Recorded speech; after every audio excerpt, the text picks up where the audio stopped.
Welcome to episode 93 of Project Geekology, where, quite frankly, I don't think we're going to be coming back from this one. I'm one half of your host, Anthony, and joining me as always is... Dakota, and why don't you think we're coming back from this? Are we going to be sent to the void? Are we going to be having to face off against Alioth or maybe even Cassandra Nova? Right, we're going to be making a name for ourselves, but there's a high possibility that we will not be coming back from this. Alright, but we've waited a long time for this. 93 episodes. A couple years worth of podcasting for this moment, and it's all come together, coalesced into the end of a 14 episode project where we covered all the Fox X-Men stuff. Yeah, we covered a lot of episodes, or we covered a lot of movies, man. It's crazy. Like, I remember when we were just, like, in the midst of it, and it feels like we started it, like, yesterday, you know? Yeah, starting with the first X-Men movie was so fun, and then going into not only the original trilogy, but revisiting the X-Men side movies was also just a lot of fun, because I haven't revisited those in literal years. And then, of course, we have the rebooted X-Men First Class series, where they did, like, one movie for every decade, leading up to, I guess, the 2000s, which is supposed to be like when the original trilogy takes place. Some of those I had never seen, like Apocalypse and Dark Phoenix were new to me, as well as New Mutants. So going into those movies through the podcast, like reviewing them one at a time in release order, was such a fun project to do within Project Geekology. So if you guys have been following along, thank you. This is the potentially final number in the X-Men saga that we've committed to here on the podcast. But who knows? Maybe we'll see some more X-Men soon. True. But yeah, as far as like the Fox X-Men stuff, well, I mean, we finished the Fox X-Men movies with New Mutants. Today we're going to be covering Deadpool Wolverine, which is going to be, that's a Disney movie, but it is also a like farewell to all of those Fox movies. So it's almost like a big end credit scene for the Fox universe. Right. So yeah, we're going to be talking about all things Deadpool and Wolverine, and we're excited because I think at this point we've seen it twice, each of us. Yes, I saw it again last week. And I saw it yesterday. We're recording, or no, I saw it Monday. Yeah, we record on Wednesdays usually, and I saw it on Monday. But yeah, so before we dive into any of that, Anthony, what have you been up to this past week? Actually, it's only been a couple days. We recorded last on Sunday, right? Yeah. So, well, I mean, preparing for this, I had watched, between the last time we recorded and the up until this point, really not a lot. We have, I don't know if I'm going to get it right away. I might wait until next week for payday, but we do have Star Wars Outlaws coming out, and there's been some, like, people aren't hating it, like they're like, it's like it could have been worse, but it could have been better, like it's fun. Right. So I'm interested in seeing a bit more of that, and I do want to check it out and stuff, because I think that's pretty cool that they finally have a Star Wars game that we can kind of navigate, through space and whatnot, and kind of... We should do Star Wars Outlaws episode. Are you gonna get Outlaws? I'll do it for that. Yeah. All right. Yeah. Oh. No, man. I was gonna get it. I was gonna get it anyway. Don't worry. I was actually excited about the game. But yeah, so we can definitely make a Star Wars Outlaws podcast.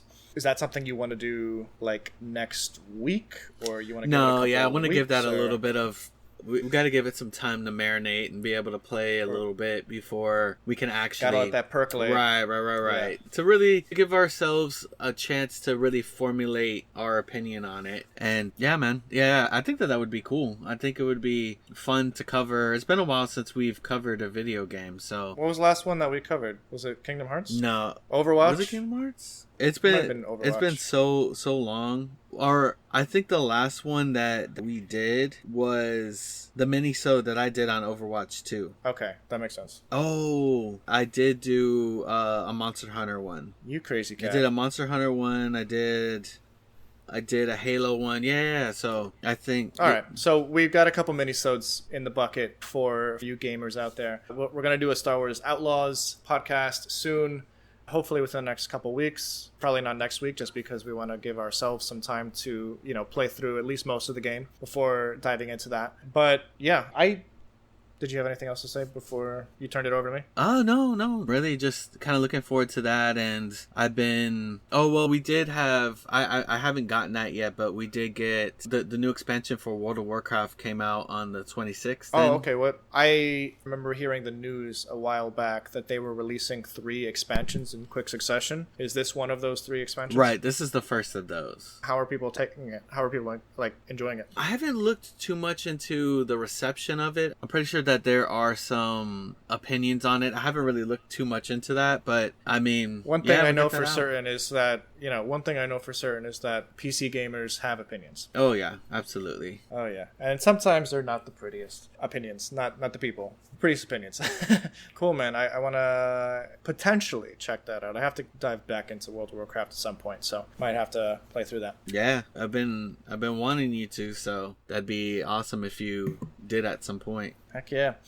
Yeah, no, but yeah, I don't really have much that I've been up to. How about you? What have you got going on? Not too much from the few days that we have since recorded. I'm currently almost completed with all of the Last Airbender comics, specifically like the Avatar Aang comics. Remember last time on our last episode, I mentioned that like I had read like about 20 something graphic novels. I'm going through all the short stories. There's a compilation book called The Lost Adventures Team Avatar Tales. Some of them are really charming. Some of them are like super skippable. A few of them add meaningfully to the canon, so I might incorporate some of those tidbits from the short stories into a larger narrative through like a timeline and stuff. So I'm not sure about that yet. I'm definitely including the other comics into my timeline for Avatar whenever that, decides to come to fruition. So I'm debating what I'm going to be doing with the short stories and if I'm going to visualize them on like a timeline graphic at all. But I'm having fun with those. I just wanted to complete all of the like the published Aang comics just so that I can say like I've,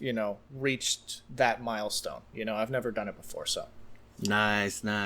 Yeah, I didn't even know that they had that compilation of short stories, so that's cool. Yeah, I'm enjoying it. Nice. Yeah, man, I know that I will be looking forward to checking out that storyline or the timeline for Avatar, so that'll be cool. Thanks, homie. Yeah, thankfully, we haven't done a whole lot since we last recorded, so we can dive right into this review/discussion, a spoiler review, because there's very little of this movie that like we can get through without spoilers. So if you have not seen Deadpool, I keep wanting to say Daredevil and Wolverine. It's not Daredevil. I wish there was a Daredevil and Wolverine movie. I think that'd be really fun. But this is a Deadpool and Wolverine movie. Did you know, Anthony? Little fun fact. Remember when Project Geekology used to do fun facts? That was fun. Deadpool and Wolverine, the original title for it was called Deadpool and Friend. I saw that. Yeah, I saw that. And apparently, like, that was leaked online, and like everybody online hated it. I didn't hate it. I thought it was kind of cheeky, but like a good chunk of people hated it. So then the next day when they like officially announced the title for Deadpool 3, they changed it. Ryan Reynolds basically told the marketing team to like mock up a Deadpool and Wolverine logo, and they did really quick, and people loved that. So a lot of the people online that were saying like, oh, this was the leaked title, basically were discredited. But later on, Ryan Reynolds claims that was actually true, and like a lot of people were vindicated. But this is actually like crazy timing that we're doing this. What do you think? This will be the last time that we see Hugh Jackman as Wolverine? No, it's definitely not the last time. It'll be one of the last times, I think. I expect to see him at least one more time. Okay. Yeah, my theory, and the prevailing theory, but as far as I'm aware, I'm probably the first person online that I saw with this theory, is that the Marvel Cinematic Universe, as it stands, has grown too big. And Marvel Studios and Disney know this. There are too many branches and not enough money to funnel it into creations that everyone is going to watch.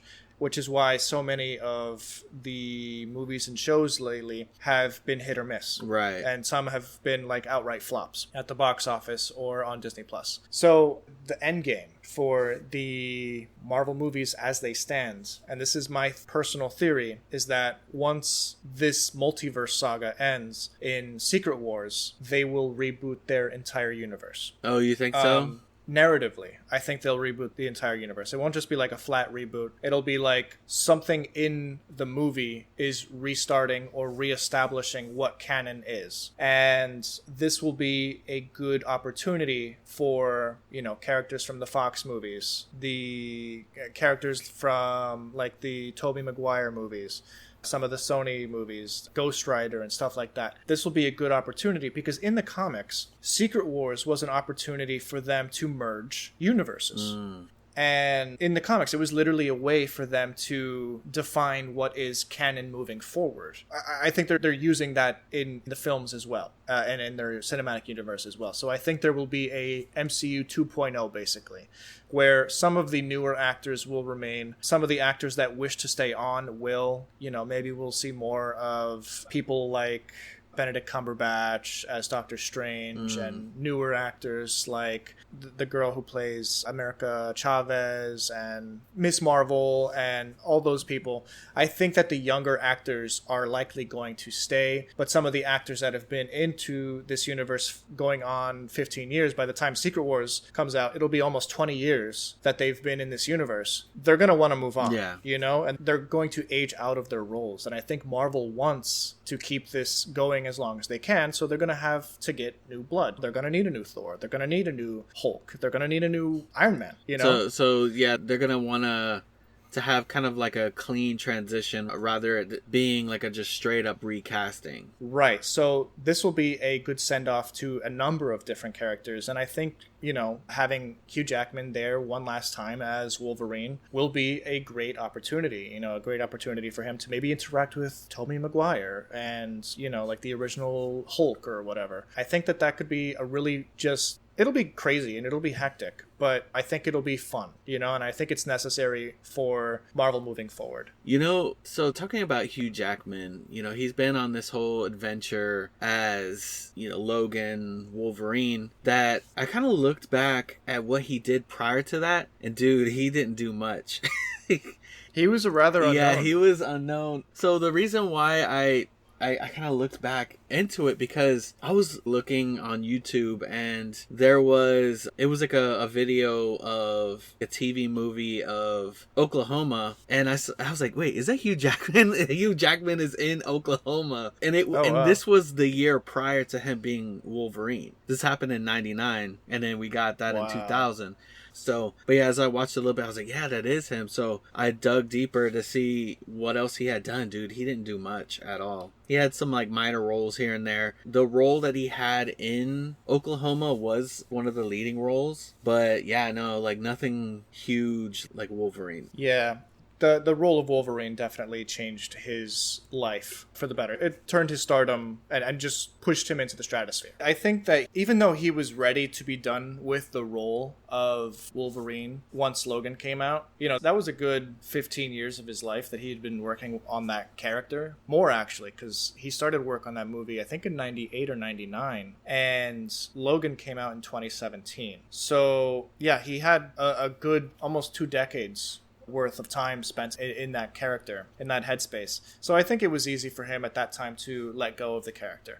But you don't really let something as big as that go easily, I don't think. So I don't think this was I think this was a no-brainer for him to return at least one last time for Deadpool and Wolverine. Right, and I think that he was in a place where he was like, well, if I come back, I'll do it. If not, then, I'm cool with how it ended, Yeah. So jumping from Deadpool 2 to Deadpool 3, essentially, Deadpool and Wolverine, how do you feel that Wade Wilson's narrative arc flowed from movie to movie? Like, are you happy with the way that his life went, or like, what are your thoughts on it? It was definitely interesting because you see the aftermath of what happens at the end of Deadpool 2. They bring it up about how he kind of went back in time and saved everybody from dying, but it was interesting because he was going through like a crisis, like an identity crisis. He was trying to be more than just Deadpool. He wanted to be an Avenger, but that didn't pan out so well for him. So he kind of just got stuck, It's something that I feel like a lot of people can kind of identify with, the feeling of being stuck. That's kind of like where he was. Like, he was kind of stuck, and like he kind of wanted to let go of being Deadpool. I guess he didn't want to do all the senseless killing, but I mean, he slid right back into that real quickly. But but yeah, no. Well, let's talk about that really quick. Let's talk about his identity crisis and his, he talks to Happy Hogan in the beginning. He had a need to, become something more than what he was. He wanted to be an Avenger, basically. And it's almost like a meta discussion of like this Fox character existing within a world where people go and watch Marvel movies, It was always like second best. Even though the Deadpool movies were fantastic, everyone considered them like, just they're not Marvel, but it's Marvel adjacent, so he wanted that. In reality, like Ryan Reynolds, I'm sure wanted that, but also like the character himself being able to break the fourth wall, wanted that, needed that justification of like, just being and existing. What as a timeline guy, that scene and the timeline of the movie is really it bothers me, just from the simple math that it takes to realize that doesn't make any sense next to Logan. So in Deadpool's world, the events of Logan also happened. So in his timeline, Logan dies and his body is, slowly decaying for several years. But we know that Logan takes place in 2029. Like, that's a very concrete fact within the Logan movie, that this takes place in 2029. So the Happy Hogan scene where Deadpool is asking to become an Avenger happens shortly before the events of Infinity War. So before the snap, he comes, and that's very specific. It was like March of 2018. So shortly, like maybe a month or two before the events of Infinity War. Then we jump forward 6 years in his timeline. So 6 years plus 2018 brings us to the summer of 2024, basically, which is when this movie comes out. And, it's very common for movies to take place in the year and like time period that these events take place. But in his universe, in the summer of 2024, Wolverine was already dead and like fully decayed. But that wouldn't have happened for another 5 years. So the timeline of this is a mess. I don't want to like sugarcoat it. Like, it's bad, but I still love this movie, even though like I have to like just, shrug it off, like what am I going to do? It still uses like Fox logic in a way to like get the timeline to make sense. It's the Fox charm, It is the Fox charm, and they still have it. Honestly, I didn't even think about that. Yeah. I'm pretty sure that, in the Logan movie, it does say, there's somewhere on there that says 2029. Like, yeah, it's not like a well-known fact, but like if you recently watch it and like pay attention, you'll get that information, So yeah, it's weird, but something that like really like blew up after this movie came out was the beginning sequence. Oh yeah, that. Go ahead and talk about that. Yes. Yeah, man. So in classic Deadpool style, we got it in. We didn't get in the first one, but we got it in the second one, where there's this whole music montage of him killing. In the second one, he was going after a bunch of like, Yakuza and gangsters and stuff. This one is a bunch of TVA agents that are like after him, and he's just like chopping them all down to NSYNC's Bye Bye Bye. Yeah, which is such a funny introduction. What I love about these movies is that they're not like afraid to like use campy music or outdated pop singles to elevate corniness and funniness and potentially like heartwarming, like it's kind of weird, but like all the music choices in this movie are music choices no other superhero movie could get away with.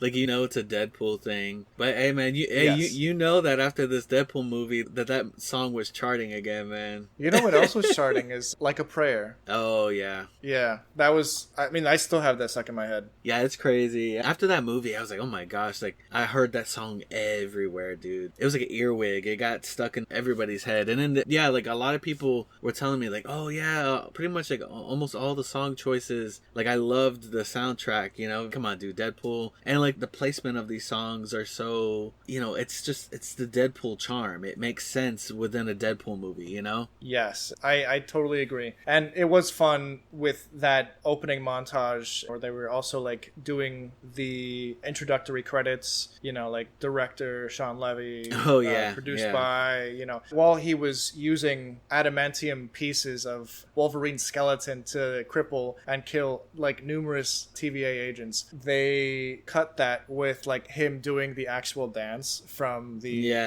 Bye Bye Bye music video.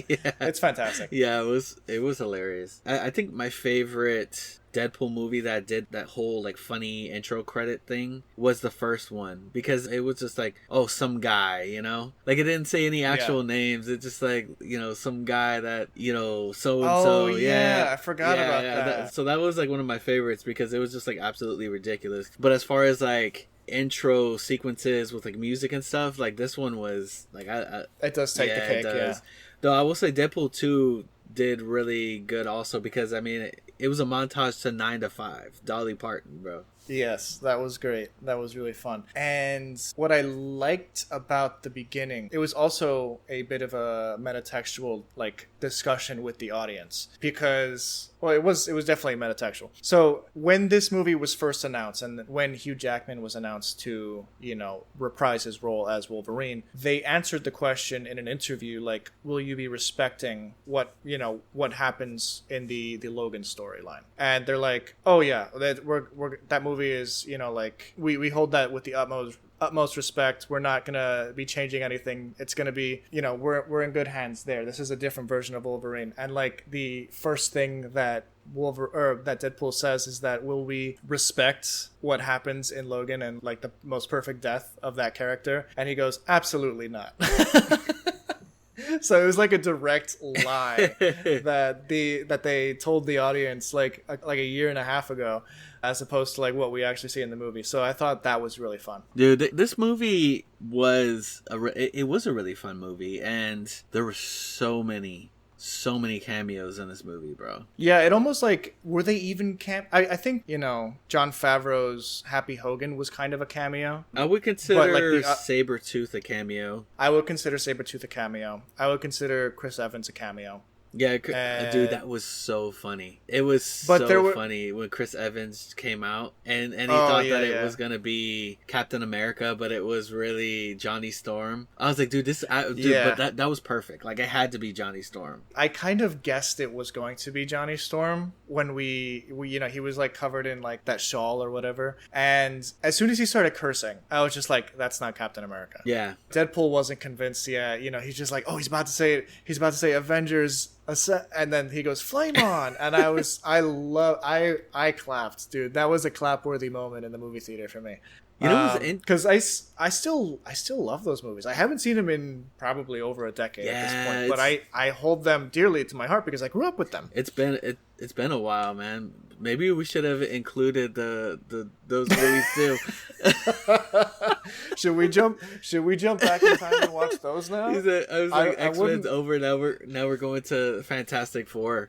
But oh my gosh, should we do the Fantastic Four movies next? That would be crazy. I never watched the 2015 Fantastic Four movie. I have no idea. I've never. Yeah, I heard it was terrible, and I was just like, Yeah, it's not good. You know who I was surprised was like he wasn't an overall villain, but he was like there for a lot of the movie was Pyro. Like, I was surprised that like Pyro he had such a big role. They gave him a lot of screen time. He was more than just like a one-line character. And that was kind of cool because Pyro, while they probably underused him in X-Men 2, he was a big character in that movie, or X2, whatever you want to call it. So seeing him return and kind of just have a larger role in this narrative was pretty cool. Yeah, no, I agree. Toad was there. Yeah, Toad.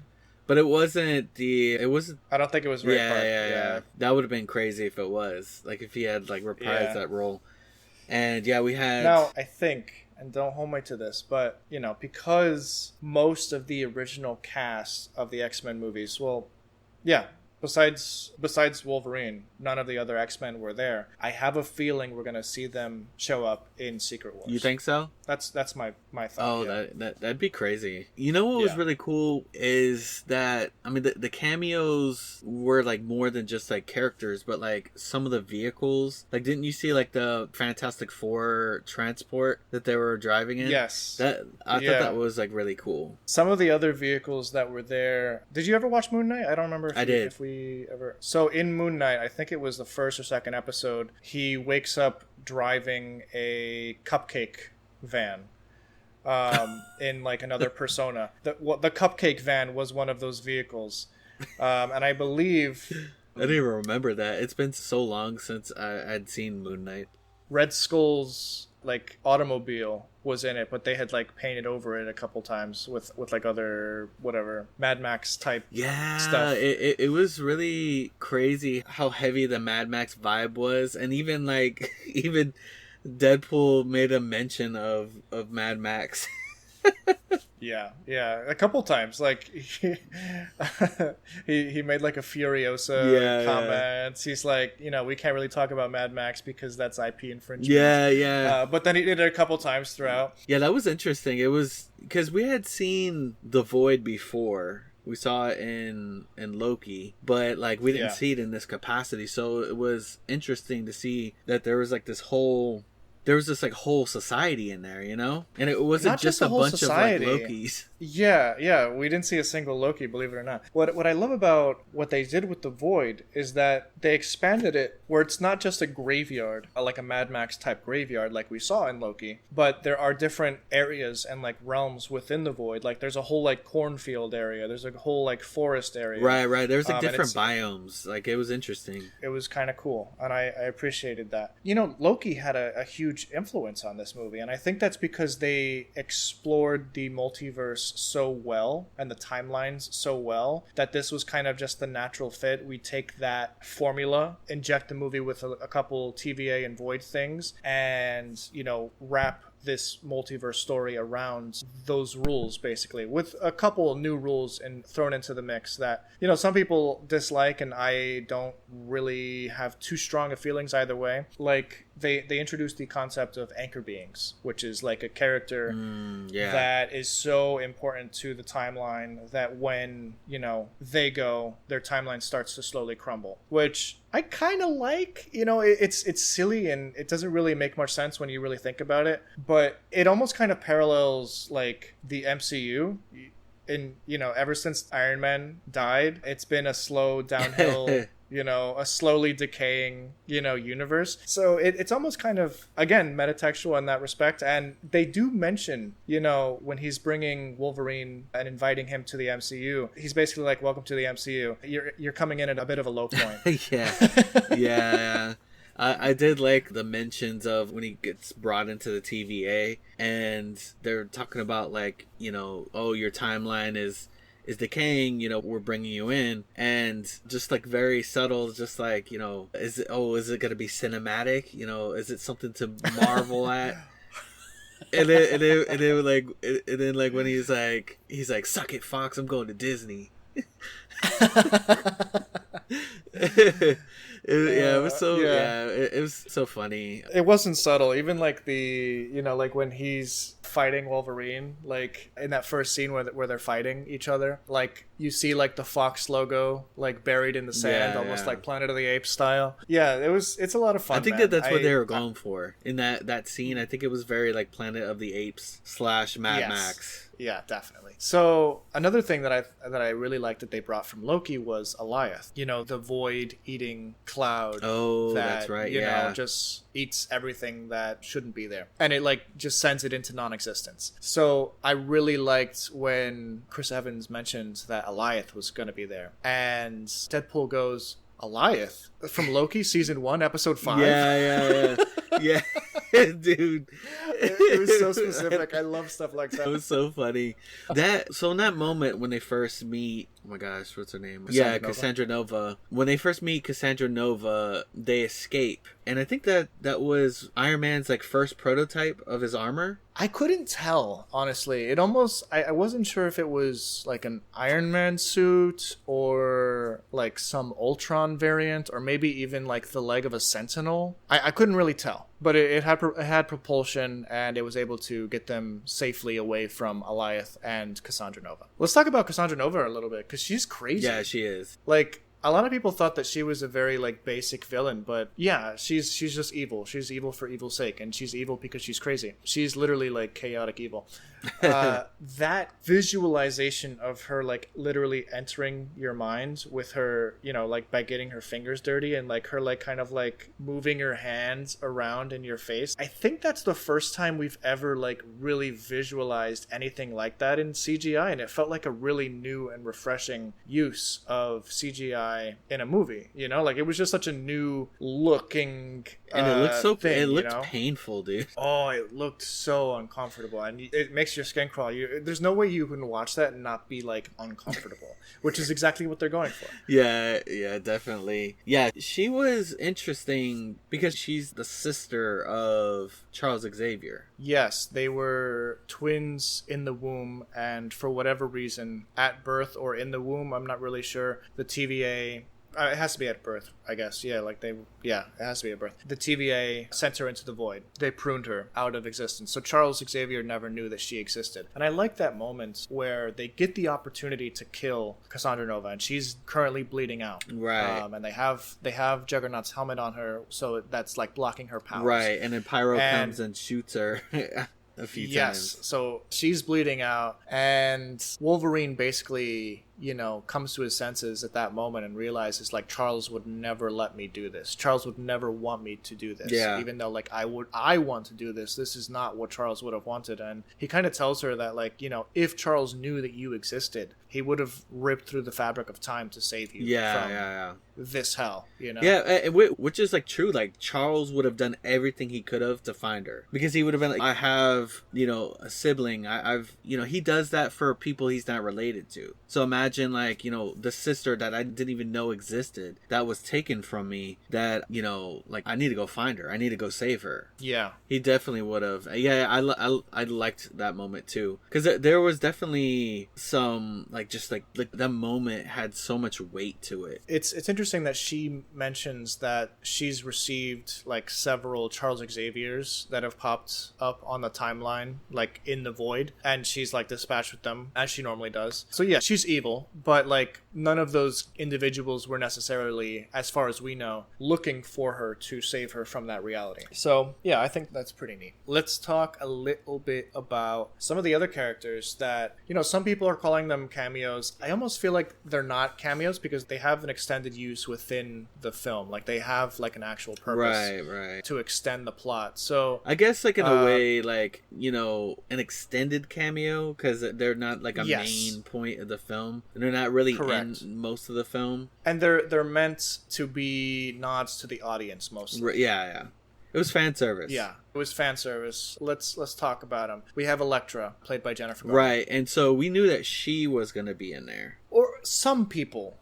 It was kind of like semi-leaked, but like it was never confirmed that she was going to be in it. I think like right before... I think it was kind of announced because I remember seeing that she was going to be in it. It was definitely like, you know, a lot of people believed that she was going to be in it, but like she kept denying it and stuff. It was kind of like Andrew Garfield leading up to No Way Home. It's crazy that, like, just, you know, side tangent. It's crazy that No Way Home made as much money as it did, you know, even though they didn't use or like highlight Toby or Andrew in their advertisement for that movie at all until after that movie. Like, I think it was like a month after that movie came out. That's when they started, you know, including the spider people in the other Spider spider people into the marketing. I think it made that much money because of all the hearsay, and like people were expecting them to be in there, so like they're like, oh yeah, I'm definitely gonna go. Imagine all that hearsay and then that didn't happen. You know, imagine it was just a Tom Holland movie. Like that would have been the letdown of the century. And it would have been like, hey, hey, look, you guys came up with this to yeah, yourself. Yeah, for real. Yeah.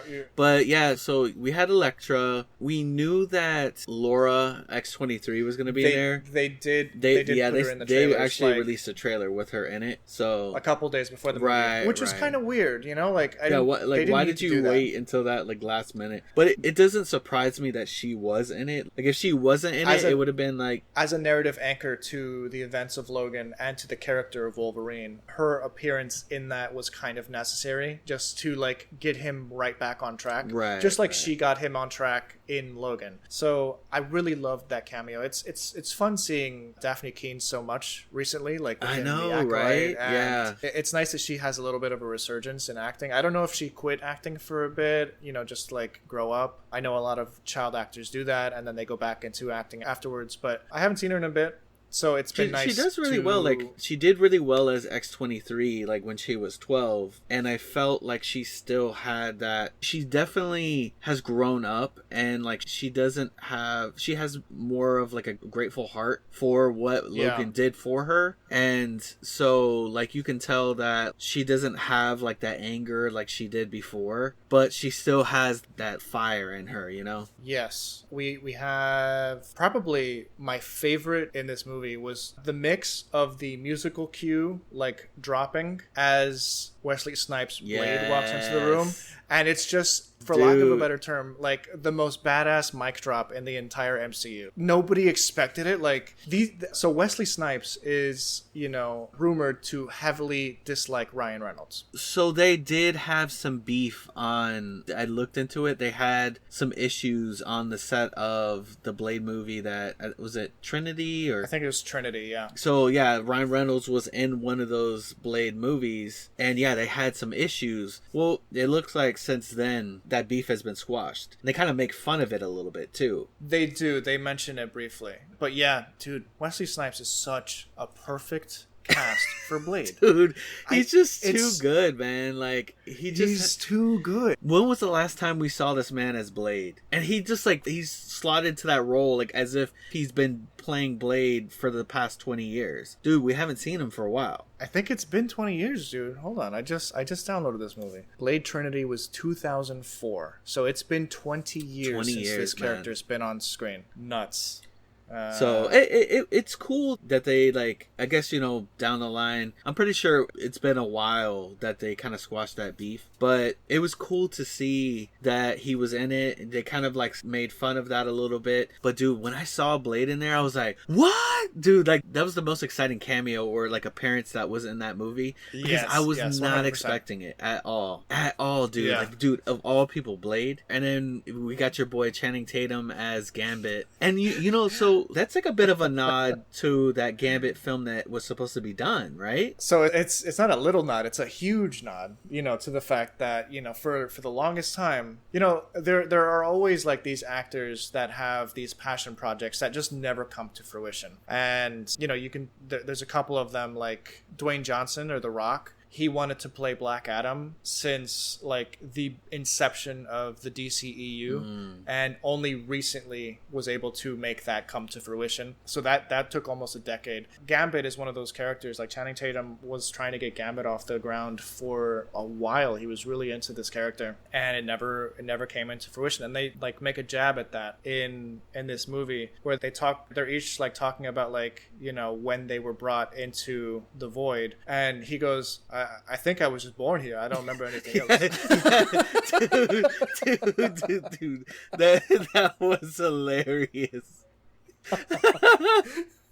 Dude, that was hilarious. Yeah, that was that was so good. And his accent was hilarious, man.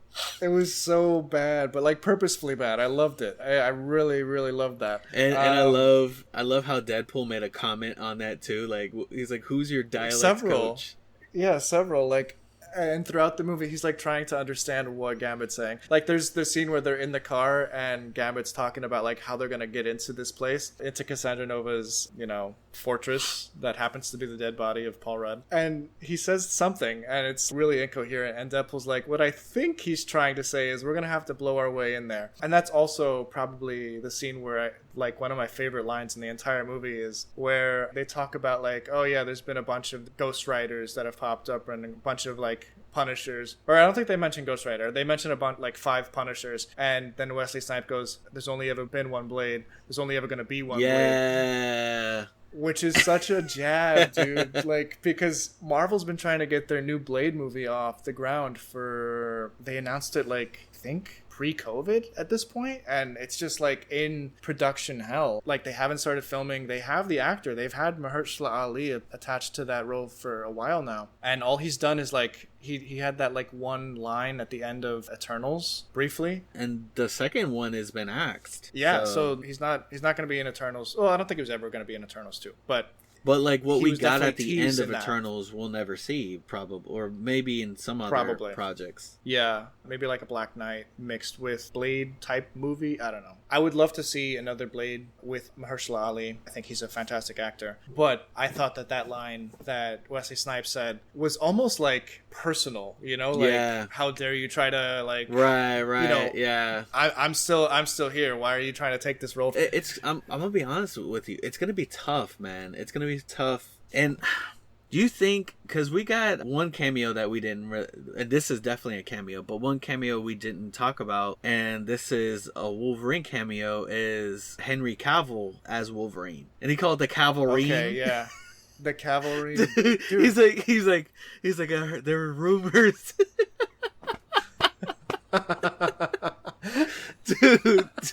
dude. Hey, look, I'm gonna be honest with you. I was kind of sold. Remember, I think it was a Mission Impossible movie where Henry Cavill, like, he's fighting Tom Cruise and he like cocks his arms and like, it's like to like cock his like cufflinks or whatever right before he like punches him. Like he kind of does that movement to like take his claws out. He kind of copies that, I didn't even notice that.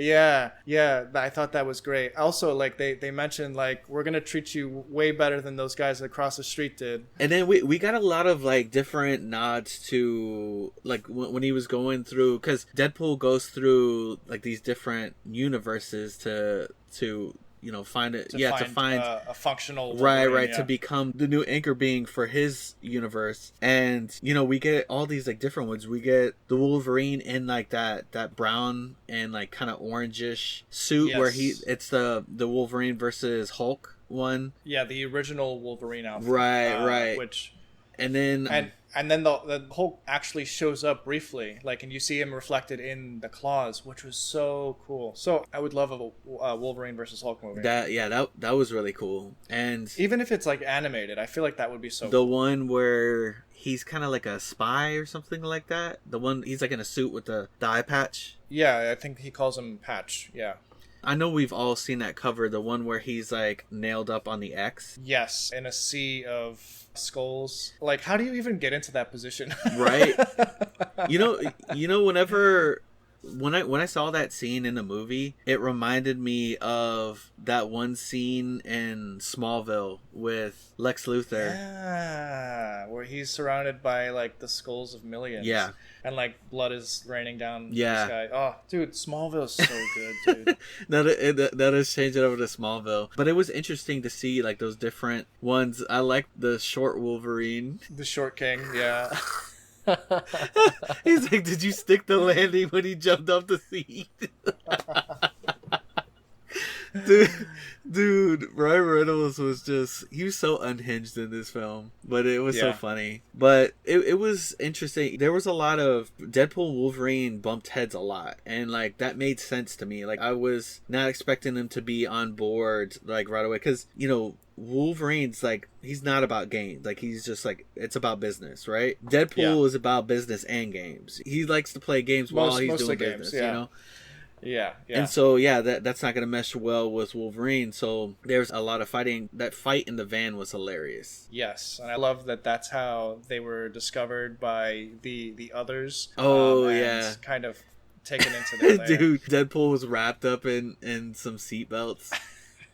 He was like mummified in seatbelts, dude. That was so funny. One thing that I don't like about the movie, we've been gushing about it for almost an hour at this point. I asked you at the front of the podcast what your thoughts are on like the connective tissue between Deadpool's 1, 2, and 3. And I'm specifically kind of talking about his relationship with Vanessa. And basically, they kind of imply that his inability to start after rejection or get back on his feet after being rejected as an Avenger is what led to her, Vanessa, that is. And I don't see Vanessa doing that, the character of Vanessa from the first 2 movies. Yeah. And I feel like that was kind of a weird choice. Right. I mean, like, because, she took him back after being gone for like 2 years, dude, in the first one. He had disappeared for like 2 years. Yes. And she took him back, looking like a overripe avocado, Yeah. And mashed onto a topographical map of Utah. But, no, I would agree with you on that. That I don't. It was a weird character choice. I feel like it was just a way to like move the plot, and give him some motivation to continue and like grow, I guess. I love Peter's I thought it was weird in this movie. Yeah, he's so much more self-confident in this one. Dude, I love that. Yeah. We've talked about this movie so much. We've talked about Cassandra Nova. We didn't really talk about her motives, but we didn't talk about Paradox. Oh, that's an interesting one. Yeah. We didn't touch upon Paradox. We didn't touch upon being the one that Deadpool core. Right.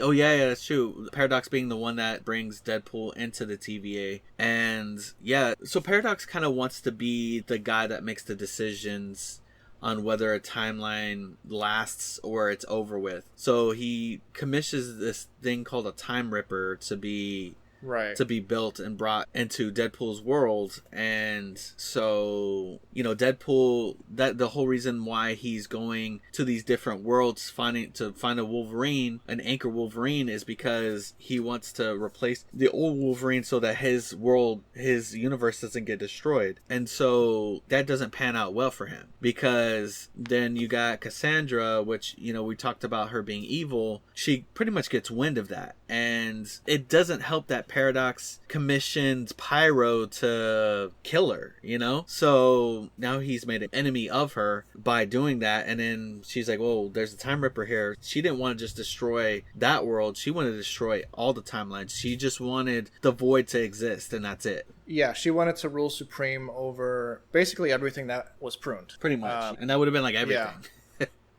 Yeah, like all universes. So that would have been crazy and hectic, but thankfully with the power of 2 and the power of friendship, and the power of Madonna, they were able to save the timeline, stop the Time Ripper, destroy Cassandra, and simultaneously fix the timeline because, this Wolverine believed in himself so heavily that it basically reset and rejuvenated the branches of this timeline. Right. So I thought that was pretty fun. And he does a lot of this stuff because Wade pretty much just says that the TVA can help fix his timeline, but he makes an educated wish. Yes. And I love when Logan's like, did you just say you made an educated wish?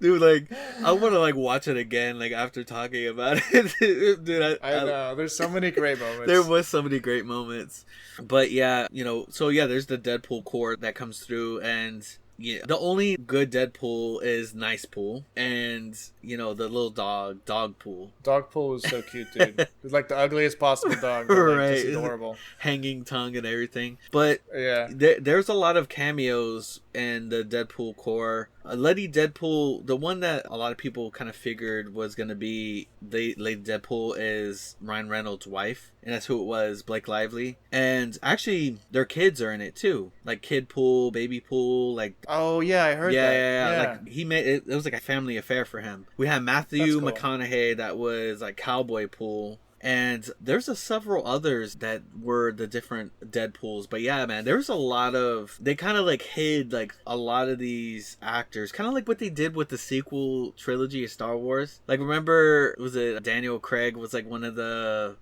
Oh yeah, he was a stormtrooper, right? So like they did that a lot in this movie, especially with the Deadpool core. I loved when Peter showed up and like everybody was like, "Oh my gosh, that's Peter!" Like every Deadpool has a Peter. I loved it. Apparently. And they all loved it. They all loved him. It was so funny. Yeah. And yeah, I love that he ends it with like they're walking away. He's just like, "Enjoy my Peter." Yes. Yes. I like at the end when both Deadpool and Wolverine, they save everything. They destroy this Time Ripper by, connecting this conduit or these circuits. That include antimatter and matter. Right, basically. right. And so when Paradox gets... Because, Cassandra, she gets killed through that whole process. But Paradox, he gets arrested. And that moment between Peter and what's-her-name... And I remember her from Loki. Yeah, I think it's... Hunter B-15. Right. But then, like, she kind of moved up in ranks this time around, Yes, Hunter B-15. Okay. Yeah. And that moment between her and Peter was so funny. And, like, Paradox is like, what is going on? I like that one guy who kept giving, like, Wolverine just, like, the most adoring, like eyes. Like, he was, like, in love with Wolverine. Dude, so funny. Oh, gosh. Yeah. So, final thoughts on Deadpool and Wolverine? It was a fun movie. Even if there were bits and pieces of it that were a mess, I enjoyed it. I wasn't going into this movie expecting to see the best cinematic thing ever, but I knew that it was a Deadpool movie. It was going to be fun. And I loved the little touch that they did during the credits. Oh, yeah. Yeah, I think that's an important... thing to talk about, actually. That they showed all these bits and pieces from behind the scenes of the Fox movies.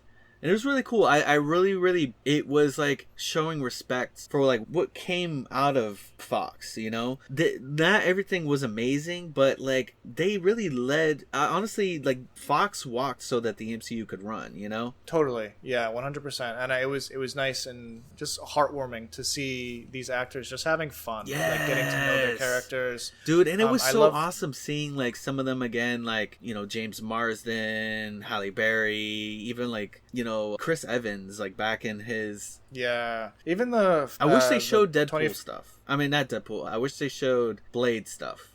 Is Blade? I don't think Blade is. I think Blade is New Line or something like that. I think they showed every Fox movie except for New Mutants. I was looking for New Mutants. I didn't see. Right. I did not see. I New think Mutants. maybe I don't because know if they just forgot, or... New Mutants was almost like its own thing. But yeah, you saw the new X-Men. We saw new X-Men. We saw the 2015 Fantastic Four cast. So it was weird, but I did really appreciate that touch. And the first time I saw it, I was like legit tearing up. Like it was just like, it's like we've come this far. You forget how much you're gonna miss these stories and these characters and this iteration of the universes that have come before. Yeah. But yeah, no, it was a really fun movie. And parroting what you say, I wasn't expecting anything crazy, but I got my money's worth. Oh yeah, dude.